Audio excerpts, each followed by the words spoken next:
ప్రార్థనలు ఆలకించి ఉండడానికి గూడా కొన్ని కారణాలుంటాయి.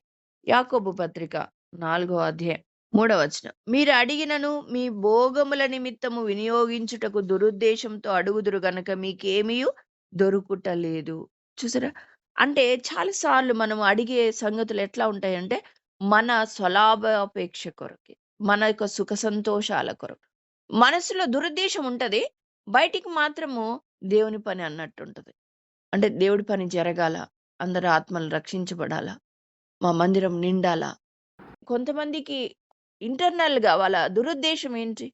అంటే ఎక్కువ మందొస్తే ఎక్కువ గెయిన్ ఒస్తది.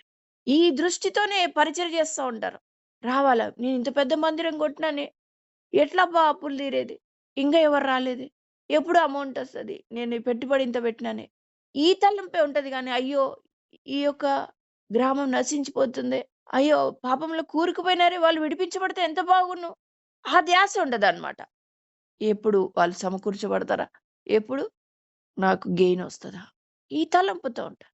అంతరంగంలో నా దురుద్దేశాన్ని దేవుడు చూసేవాడుగుంటాడు. కనుక వాటిని పొందలేరు. కనుకనే మీకు దొరుకుటలేదు. దేవుణ్ణి మోసం జేయలేము. మనకుండాల్సిందేందంటే అనేక మంది దేవుని వైపు తిరగాల, రక్షించబడాల. అది ఆ గురి నీకున్నప్పుడు ఇది ఆటోమేటిక్‌గా ఇచ్చేస్తాడు. ఆశీర్వదించేస్తాడు. ఇప్పుడు సొలొమోను రాజుకు దేవుడు ప్రత్యక్షమైనప్పుడు అడుగుతాడు, "నీకేం గావాలని?" సొలొమోనుకు ఎంతసేపున్న ఆయన ప్రజల గురించిన ధ్యాసే. ఎంతంటే ఇంత గొప్ప ఇశ్రాయేలు జనాంగంని వీళ్ళని పరిపాలించేది. నాకేం జ్ఞానం లేదు. నేను బాలుడినే. ఆ భయం ఉంది. దేవుడు అడిగినప్పుడు ఇదే. తనకేం ధనధాన్యాలు గావాలా? ఇంకేదో గావాలా? ఏం అడగలేదు గాని, అయ్యా నీ ప్రజల్ని పరిపాలించడానికి నాకు జ్ఞానము దయచెయి. తన మనసంతా అది ఆయన ప్రజల క్షేమం కొరకే నింపబడింది. బాగా గుర్తుపెట్టుకోండి. దేవుడు మన హృదయాన్ని చూసేవాడుగుంటాడు. అట్లా అడిగినప్పుడు దేవుడు ఎంతో సంతోషించినాడు. అతను అడిగిన దానికంటే ఎక్స్‌ట్రాగా శత్రువుల మీద విజయం ఇచ్చినాడు. అతని కాలంలో నెమ్మది ఇచ్చినాడు. ఐశ్వర్యంలో అతను అంత ఐశ్వర్యవంతుడు లేడు. ఘనతలో అంతటి ఘనత లేదు. అంతగా దేవుడు ఆశీర్వదిస్తూ వచ్చినాడు. ఎప్పుడు? ఆయన ప్రజల క్షేమం గురించి ఆలోచించి. కాబట్టి మనం గూడా అంతే. దురుద్దేశాలు మనలో ఉండకూడదు.